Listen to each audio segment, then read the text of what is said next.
পিঙ্কি বৌদি শম্পাকে বলে যে তুমি যে কথাগুলো বলছো এগুলো কিন্তু একেবারেই বিশ্বাসযোগ্য নয়। তখনই রানী বলে আসলে আমি রাস্তা হারিয়ে ফেলেছিলাম। পিঙ্কি বৌদি বলে আমি তোমার কাছ থেকে এক্স্যাক্টলি এই অ্যান্সারটি অ্যাকসেপ্ট করছিলাম। রানী তারপর সেখান থেকে চলে যায়। পিঙ্কি বৌদি ভাবে তুমি এইভাবে কেন রয়েছো তা আমাকে যেভাবেই হোক খুঁজে বের করতে হবে বা জানতে হবে। একটু পরে বাড়িতে এনজিও থেকে লোক আসে রানীর খোঁজ করার জন্য। শুক্লা বলে এই মেয়েটা যে আমাদের এই বাড়ির বৌমা সেটা আপনাকে কে বলল? লোকটি জানায় যে আপনাদের পাড়ার লোকজনই আমাকে জানিয়েছে।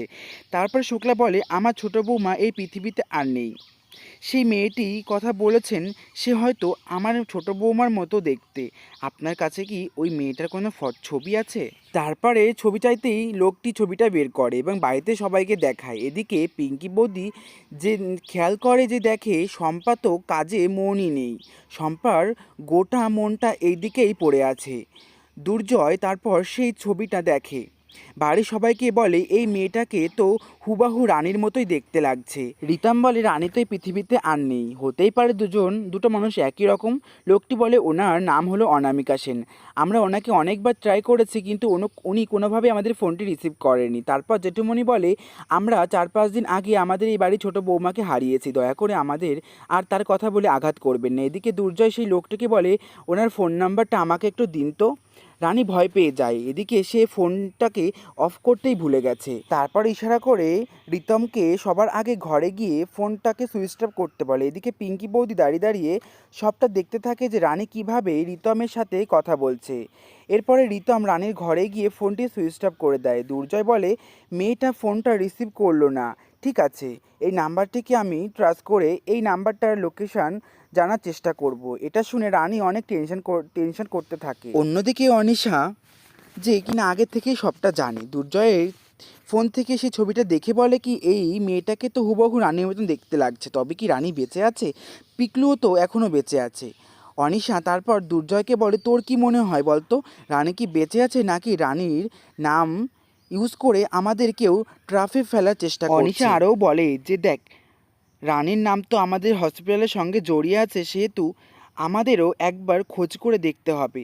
অনিশা মনে মনে চিন্তা করতে থাকে ওই যে মেয়েটা শম্পা, ওকে আমার কেমন সন্দেহ হয়। ওর সাথে আমাকে একবার কথা বলতেই হবে। তারপর দুর্জয়কে ড্রয়িং রুমে যাওয়ার জন্য বলে, কেননা সেখানে পুরোহিত মশাই তাদের বিয়ের ডেটটা ফাইনাল করবে। কিন্তু দুর্জয়ের এই বিয়ে নিয়ে কোনো রকম ইন্টারেস্ট নেই।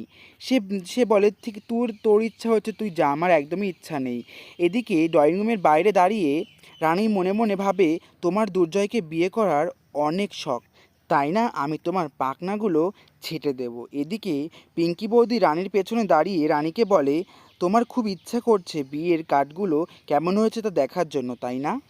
তারপর পিঙ্কি এগিয়ে যায় অনিশার হাত থেকে বিয়ের কার্ডগুলো দেখার জন্য। রানী মনে মনে ভাবে পিঙ্কি বৌদি কি আমাকে কোনোভাবে সন্দেহ করছে? যদি সন্দেহ করেও থাকে তাহলে বাড়িতে এখনও কাউকে কিছু বলেনি কেন? পরবর্তী পর্বে আমরা দেখতে পারবো যে অনিশা শম্পার কাছে আসে এবং তাকে বলে যে আমি একবার তোমার মুখটা দেখতে চাই, কিন্তু রানী যে কিছুতেই তার মুখ দেখাবে না। এদিকে পিঙ্কি বৌদি সামনে এসে দাঁড়িয়ে যায় আর ওদের এতে ধস্তাধস্তিতে কাঁচের গ্লাস পড়ে গিয়ে অনিশার পাটা কেটে যায় এবং পিঙ্কি বৌদি শম্পাকে বলে যে তাড়াতাড়ি গিয়ে ওকে একটু ড্রেসিং করে দাও।